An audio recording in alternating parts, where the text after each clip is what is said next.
이제 쏟아놓은 세 번째 거 전해질 수용액에서 전류가 흐르는 이유를 조금 자세히 탐구를 해줄 거예요. 이것은 내용은 그렇게 많지가 않은데요. 원리를 알아둘 필요가 있어서 자세히 탐구를 해줄 거고요. 그 다음에 이제 전해질과 비전해질을 좀 구별해 볼 거고 모형으로 구별해 볼 겁니다. 그 다음에 건전지를 오래 쓰는 거까지가 이번 파일에서 해보겠습니다. 먼저 전해질 수용액에서 전류가 흐르는 이유인데요. 간단해요. 전해질 수용액은 전류가 흐른다. 전해질 수용액은 전류가 흐른다. 왜 흐를까요? 답은 이온이 발생한다. 이온이 발생을 하기 때문에 전해질 수용액은 전류가 흐릅니다. 교과서에 모형으로 나와 있습니다. 그림을 한번 보시면요. 염화나트륨 모형이 이렇게 되어 있는데 나트륨 이온 좀 더 큰 염화이온 나트륨 이온 염화이온 염화나트륨은요 NaCl은요 여기 일자가 생략된 거 일자가 생략된 겁니다. 즉 무슨 소리냐면 나트륨과 염소의 원자의 비가 또는 이온의 비가 1대1로 결합됐다는 뜻입니다. 그래서 제가 2개 그리고 2개 그렸고 만약에 나트륨이 10개 있으면 염화이온도 10개로 결합이 되는 건데 얘네가 더하기 H2O 즉 물과 만나면 어떤 식으로 되냐면요. 물 분자는요 산소 원자에 수소 원자 2개가 달라붙은 형태인데요. 얘네는 이쪽으로 약간 마이너스 전기를 띠고 있고요. 이쪽으로 플러스 전기를 띤 극성 물질을 가진 극성, 즉 마이너스 성질도 가지고 있고요. 플러스 성질도 가지고 있는 물질이에요. 그래서 이 물 분자가 딱 봤을 때 이 마이너스 성질을 가진 애는 나트륨 이온을 잡아 당길 거예요. 그래서 여기에 나트륨 이온이 딱 붙을 거예요. 나트륨 이온이 붙을 거고 그 다음에 어떤 물 분자는요. 어떤 물 분자는 플러스 성질을 가진 애 딱 이렇게 염화이온이 딱 붙을 거예요. 우리 교과서를 잘 보시면 나트륨 이온 쪽은 전부 다 빨간색으로 이제 빨간색 모형, 즉 산소 원자가 붙은 걸로 되어 있고요. 염화이온은 잘 보시면 하얀색이 붙은 걸로 되어 있어요. 이런 식으로 극성 물질인 물이 이렇게 나트륨, 염화나트륨 딱 만나면 나트륨 이온과 염화이온은 물 분자가 같이 딱딱 가져요. 왜냐면 얘는 Cl- 염화이온, 즉 전기적으로 마이너스를 가진 음이온이고요. 그 다음에 나트륨은 전기적으로 플러스 성질을 가진 양이온인데 여기 다 물 분자가 붙어서 떨어뜨려내는 거예요. 그래서 이거 가지고 다 물 분자가 노니까 막 돌아다니니까 우리들 눈에는 덩어리가 사라져서 안 보인다, 녹는다 라고 하지만 실제로는 각각의 다 이온들이 다 나와서 물 분자랑 같이 있는 겁니다. 우리는 이것을 이온화되었다 해요. 이온화되었다. 이온화가 되는 것이 어떻게 이온화가 됐을까? 제가 그림을 좀 식을 적어 볼게요. 염화나트륨은 이온화는요 이런 식으로 될 거예요. NaCl은 물에 들어가면 Na 플러스 더하기 Cl 마이너스로 이온화가 된다는 뜻이에요. 이건 양이온이고요. 얘는 음이온이 되겠죠?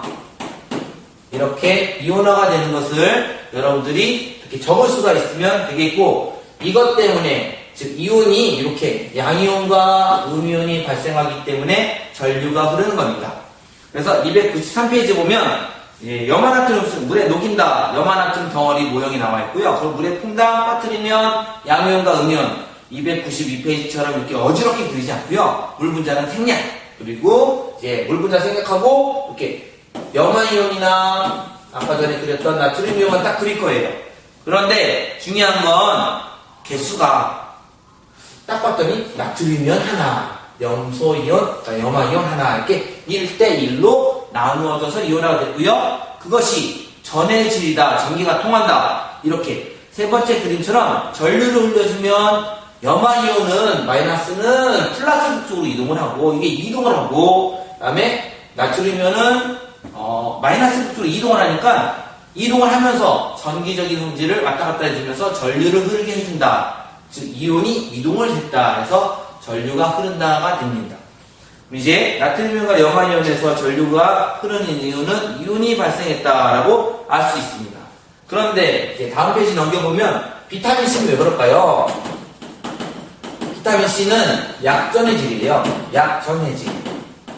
약전의 질 같은 경우는요, 어떻게 되냐? 얘네들은요, 물속에 염화나트륨이 이렇게 잘 보시면 나트륨 하나, 염소 하나, 그러니까 염소이온 하나, 염소이온 하나 이렇게 1대1로 되어 있어서 이게 다 이온화가 돼요. 100%, 거의 100%, 뭐 잘 안 됐다 하더라도 한 99%, 98%, 우리가 통상적으로 이제 좀 더 말하면 한 70 몇 %까지 이온화가 됐다 그러면 무척 이온이 많이 생기는 거예요. 그런데 약전해지는 경우는요, 약전해지는 경우는 얘네가 이온화가 되면 붙어있는 애도 있지만 이온화로 된 마이너스 플러스 이런 애들이 적게 생겨요. 잘 보시면 붙어서 전기적으로 중성이에요. 겨우 하나 떨어졌어요. 어떤 건 2에서 3% 되고요. 어떤 건 10% 되면 문제는 100개를 집어넣는데 이거는 100개를 집어서 100개가 생기겠죠? 근데 이건 100개를 집어넣는데 10개, 2개, 3개만 생겨요. 이온이 개수가 적어요.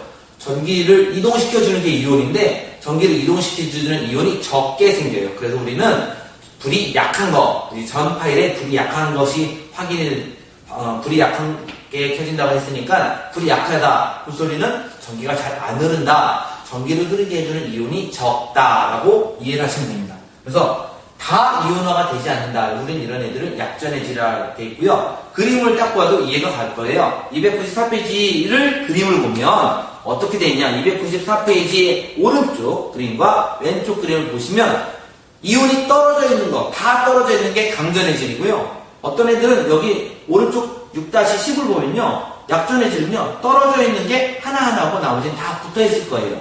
붙어 있으니까 얘는 플러스든 마이너스든 이동할 필요가 없죠. 전기적으로 중성이니까 마이너스한테 가지도 않고 플러스한테도 가지도 않을 거예요.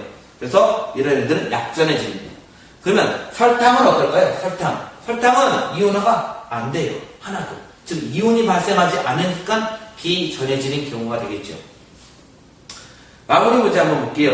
전해질 수용액 속에 전극 꽂고 전류를 흘러주면 이온들은 각각의 전화 반대의 전하를 띠는 전극적으로 이동한다. 그 이유를 설명해보자. 이제 그림을 잠깐 이제 요거를 여기를 지을게요. 여기를 지어서 잘 보시면 전극을 꽂았다라고 됐으니까 이렇게 극을 놓고요. 전기를 통해서 우리 불이 켜지는 것을 확인을 딱 하면 여기는 나트륨 이온, 여기는 염소 이온이 존재하면 플러스극, 마이너스극이니까 여기가 플러스극, 마이너스극 이렇게 되겠죠? 그러면 얘는요 이쪽으로 이동을 하고 얘는요 이렇게 이동을 해요.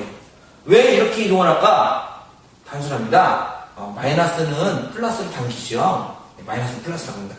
여기 왜 마이너스가 몰려있을까요? 전압을 걸어주니까 몰리는 거예요. 네, 강제적으로 몰리게 하고, 몰리면 이제 더 이상 갈 데가 없는데 나트륨이 이동을 하고 염소가 이동해서 이 이동이 전하를 흐르게 해주는 역할을 해주기 때문에 전해질엔 불이 들어온다라고 알면 되고요. 마무리 문제 진짜 답은요, 이유. 이렇게 서로 반대구로 이동하는 이유는요, 전기적인 힘에 의해서예요. 마이너스는 플러스를 당길 거고요. 여기 고정되어 있으니까 얘가 이동을 해야 되겠죠. 플러스는 마이너스를 당길 거고요. 이거 고정되어 있으니까 이걸 이동시켜야겠죠. 얘가 이렇게 이동을 합니다. 물속에서는 분자 상태에서 그러니까 물과 같이 이온화가 된 상태에서는 이 이온이 자유롭게 이동을 할 수가 있고 힘을 받아서 이동합니다. 단기이기 때문에, 즉 전기적인 힘에 의해서 이동을 합니다. 296페이지 보면 비전해질, 약전해질, 강전해질에 대한 그림이 나와 있고요. 얘도 나와 있고 실제적으로 전구를 켜면 불이 잘 켜진다, 덜 켜진다, 불이 켜진데 약하다, 안 켜진다가 설명이 되어 있습니다. 잘 읽어볼 필요는 한번 있을 것 같습니다. 다음에 그림이 더 중요합니다. 그림. 이제 299페이지, 298과 299페이지 대한 설명을 잠깐 하겠습니다. 여기는 제목이 뭐냐면 전해질을 이용해서 건전지를 오래 쓴다예요. 이 그림을 그러니까 이 단원을 굳이 설명하는 이유는 실생활에서 잘 사용되기 때문이죠.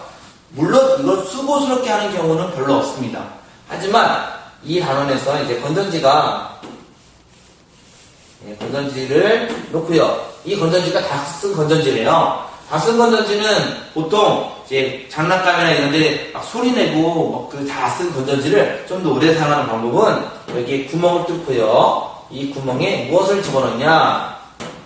NaCl 수용액을 집어넣습니다. NaCl 수용액을 집어넣었다는 소리는 나트륨 이온 더하기 염화 이온을 집어넣었다는 소리죠. 즉 무엇을 보충했냐? 전해질을 집어넣은 거죠. 다른 말로 여기 이온 수를 증가시킨 거죠. 이온 수를 증가시킨 거예요. 이온의 수가 증가되면 여기 다 쓴 건전지는요, 여기서 화학 반응이 더 이상 일어나지 않기 때문에 이온이 많이 줄어들어 있거든요. 그래서 이온의 수가 증가하면 이 이온이 전기를 잘 이동시켜주는 순환에다가 아까 설명했잖아요. 그래서 이게 다시 전기를 막 지나가기 위해서 건전지를 조금 더 쓰게 되고, 보통은 시계 건전지로 사용할 수 있어요. 물론 이온이 새면 안 되니까 막아야 되겠죠. 그래서 299페이지에 첫 번째 소금물을 준비한다. 두 번째 송곳으로 구멍을 뚫는다. 조심스럽게 구멍을 뚫고요. 주사기로 소금물을 집어넣고요. 구멍을 막으면 건전지를 조금 더 오래 사용할 수 있다라는 내용입니다. 마무리 문제 보면 소금을 외에 건전된 건전지에 넣어서 건전지의 사용기간을 늘릴 수 있는 물질을 3가지 상정해보자. 여기에 더 추가 가능 물질을 생각해보면 결론적으로 전해질을 찾아라 라는 소리고요. 전해질 3가지 찾아라 하면 우리는 이제 시험 공부하는 입장이니까 물에 녹는 전해질 다 생각하시면 됩니다. 염산도 되고요. 황산, 질산 이런 애들도 되고요. 다음에 염화 나트륨을 했으니까 염화, 마그네슘, 황산구리, 앙금 반응할 때 사용하는 거의 모든 거 액체 상태는 다 집어넣을 수가 있습니다. 액체 상태 다 집어넣을 수가 있다라고 생각하시면 되고, 여러분들이 많이 적을 수 있어요. 또 하나 제가 이렇게 한글로 적었지만 이거를 HCl이다, H2SO4다, 염화 마그네슘은 MgCl2다 이렇게 화학식으로 적을 수 있으면 더 좋겠죠. 이거에 대해서 했고요. 다음에는 이온의 이동을 확인하는 파일을 준비할 거고요. 다음에 이온을 표현하는 파일을 준비하겠습니다.